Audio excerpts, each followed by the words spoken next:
I'm really honored to be here. If there's one thing that draws all of us in, everybody in this room, everybody that's watching this video together, it's that we all love big ideas. But by definition, that means that we also deal with another thing. That's that we all face big challenges. And so really my message here is that the challenges that we all face with our ideas are not very much different from the challenges that a NASCAR driver faces. So in my talk, I'd like to take you through 3 parts. First, an overview of NASCAR, the sport, the business, how we function. Then, a little bit about what that means for myself, a young, developing, up-and-coming driver, the challenges that we face. And then the third is the solution to those challenges, how we're trying to transform and better the sport. So this is what everybody thinks that I get to do every day.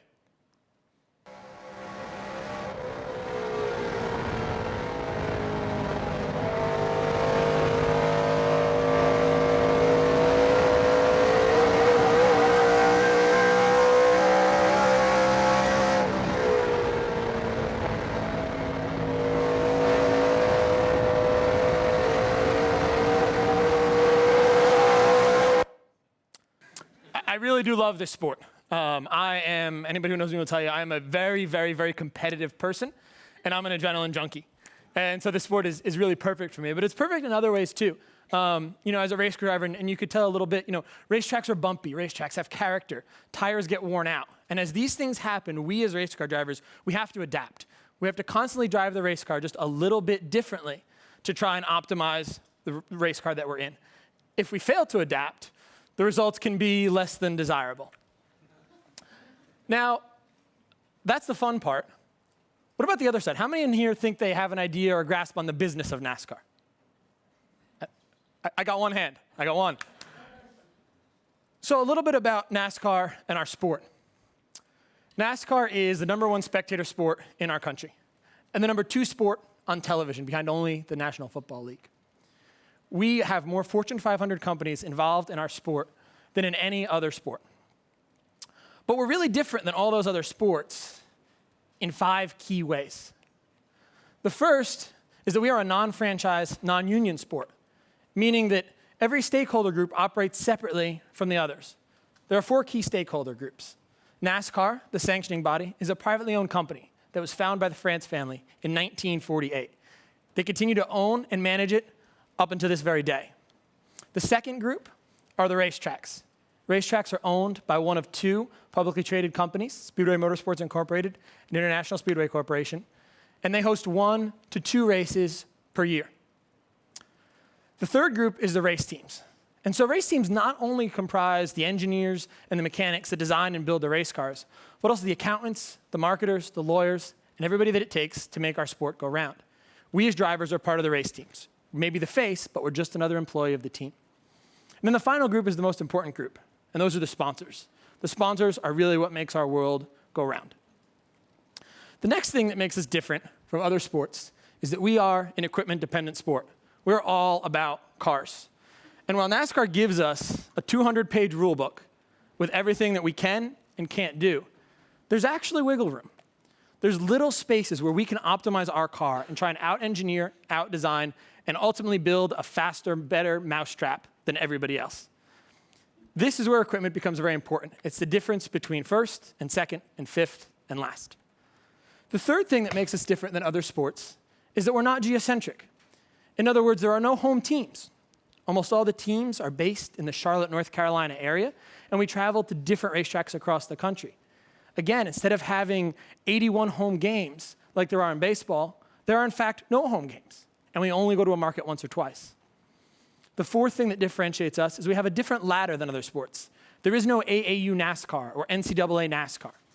Instead, we have a structure not unlike baseball, where there are various minor leagues, each one professional in its own right, that work up the ladder until you get to the pinnacle of our sport.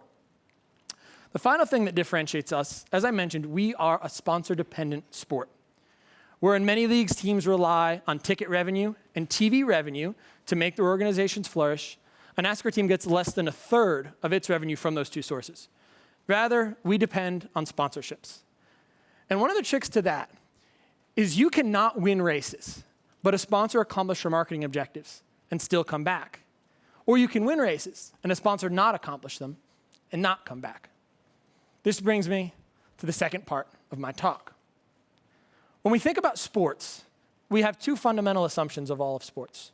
We assume that winning breeds success, and that we assume that sports are a true meritocracy, where the best athletic talent trumps all. And we see many examples where that's true. The New England Patriots, the New York Yankees, we can go on. But actually, there's a number of counterexamples. I was waiting for that. So actually, you could feel the room tense up when I said Yankees. Oh God, we're in Boston. He didn't say the Red Sox. But actually, there are also counterexamples, right? So we can, since I don't think anybody here is from Texas, we can talk about the Dallas Cowboys, right? They are they are the highest valued franchise in all of sports. But winning, sometimes. NASCAR is actually more like the Dallas Cowboys, where winning, while it's important and it helps, the marketing side of our sport is ultimately the most important thing. Now, that creates a lot of challenges. This graph represents the number of rookies at the pinnacle of our sport, the NASCAR Sprint Cup Series, over the last 10 years. As you can see, pre-2008, pre-recession, it was very consistently between 5 and 6 every single year. That's 5 or 6 new young guys breaking into the top of our sport. The recession fundamentally changed our sport because we're so sponsor dependent, as you can see by the direction of the line. Now, what ended up happening is teams all along the ladder in all the different development series, they all rely on sponsorship revenue. They try and get the best sponsor that they can to have the most available funds. Then they go out and hire the best driver. And that is how we, as drivers, climb the ladder. The recession, though, it changed our sport in a real and fundamental way. Specifically, those teams suddenly facing challenges finding sponsorship revenue started to look elsewhere. How do we keep our teams afloat? What they ended up turning to was drivers who could bring the sponsor with them. So rather than a cycle where a team has a sponsor and hires the best driver, the team seeks out a driver who can bring a sponsor with him, who can bring monetary resources with him. This, as you can imagine, creates challenges for drivers who don't have monetary resources. And by monetary resources, I mean millions and millions of dollars. In fact, this is what I face, and this is very challenging. A number of top Sprint Cup drivers, including a few Sprint Cup champions who are mentors of mine, have looked at me and said, if they were coming along today, they wouldn't have made it to where they are. They wouldn't have made it to the Sprint Cup Series because all they had was their talent. And talent today, not only is it not enough, but it's number 2. You can be the best race car driver. You can practice more. You can do better. You can study harder. But it's not enough anymore. This is the challenge that we face. So the third part is, what is the innovative solution? How do we get around this? What does this mean? Does this mean that NASCAR will become a sport of just rich drivers? I would say no, it doesn't mean that. So me as a race car driver, I've always focused on not just driving race cars, but how do I win races? I've always asked myself, how do I win? How do I think differently and win? So for me, part of that meant deciding to go to Duke University. I'm one of 2 NASCAR drivers to have a top 10 education, the only NASCAR driver to have a top 10 education. And I focused on how do I leverage that education to help my racing career. At the end of the day, Duke was never a fallback plan for me, but was all about how I could help my racing career. So when I first got to Duke, I studied mechanical engineering. I wanted to better understand the race cars that I'm driving. How can I understand them and communicate with my engineer and my crew chief to have the fastest race car possible and to win the most races? And it paid off. 2008, my first year at Duke, I flew to California every weekend, drove for a fantastic race team where we won a lot of races. We won 11 out of 23 races that year, and my first NASCAR championship. But as I continued to race, I noticed that the sport was continually changing. And in fact, winning those races probably didn't mean that I would make it to the top of my sport. So I decided to make a switch, and I moved out of the mechanical engineering school at Duke and began to study markets and management. For any of you who have interacted with those 2 worlds, you understand that's like a big culture shock. But in doing that, I kept racing. I had a lot of great partners and sponsors that helped me along and was able to continue racing and continue winning and climbing NASCAR's ladder.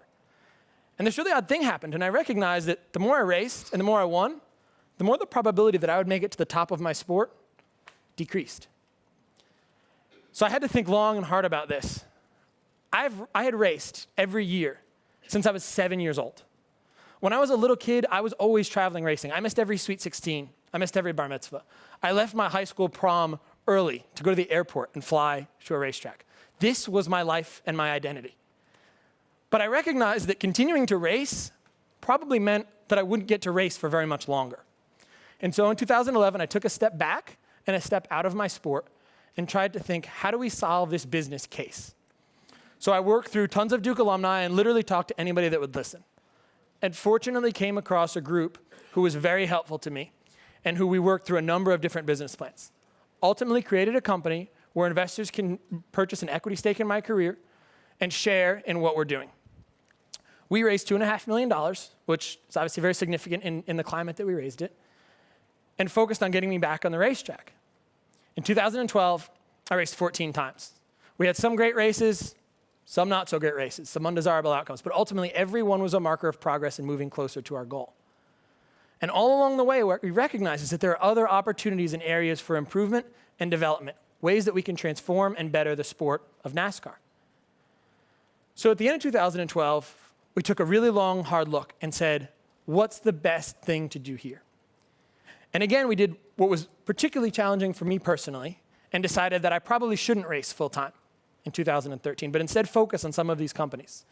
One example is a company that we developed called Pit Row. NASCAR as a sport produces more raw data than any other sport. And so we've started focusing on how do we leverage that raw data into usable, actionable information. So we spent a lot of time over the last year building that company. We focused on another company that we're building, all trying to better and improve and move NASCAR further forward as a sport. We believe that we're making really great progress.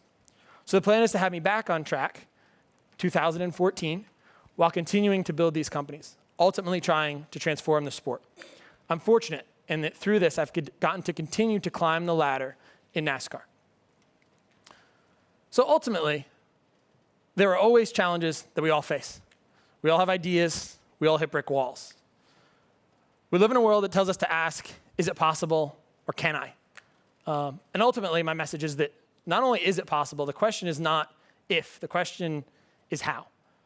So for us, we have many steps ahead of us, and we want to continue making progress, but I very much believe that it is possible and that we will get there, even if that meant doing the challenging and difficult thing of stepping out of the race car for a little while. Thank you.